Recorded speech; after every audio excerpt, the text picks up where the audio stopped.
እያንዳንዱ ወንድ ማለት ነው በሴንቲሜትር የብልት መጠናቸውን ታቆታላችሁ አንወሻሽ ሁላችሁም ባይዘ ታቆታላችሁ በሴንቲሜትር እኔ አንድ ወንድ ቢሮዬ የገባ የለም ቁመቱን አላቅም ያለ ችግሩ አለካካችሁ ላይ ነው አሁን በመጀመሪያ አለካኩ ለምትለካላችሁ ላይ ተስማማን አለካኩ ላይ ነው አለካኩ ላይ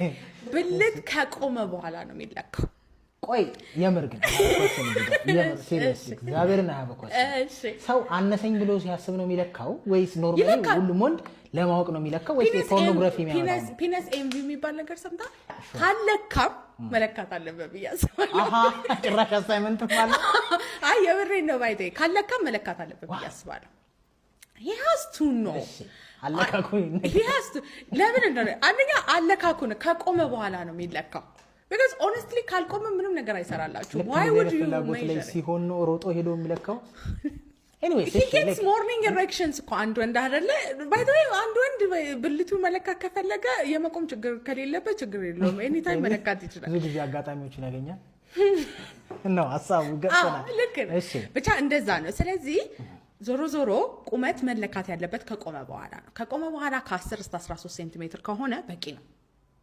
that's normal ከ10 እስከ 13 ሴንቲሜትር ኖርማል ይባላል እኔ አሁን በአይሲኤስኤም ጋይድላይን ነው የምሰጠው አይሲኤስኤም ህክምናው 10 እስከ 13 ሴንቲሜትር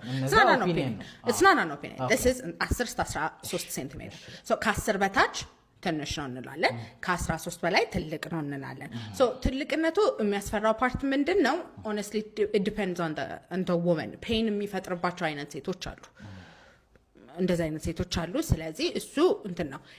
ሲያንስ ደግሞ there's nothing you can do about it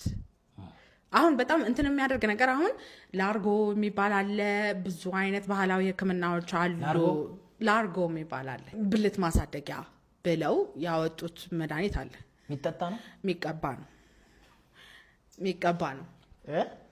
ብዙ አሉ ባይday ብዙ this is እንደውም the common one ነው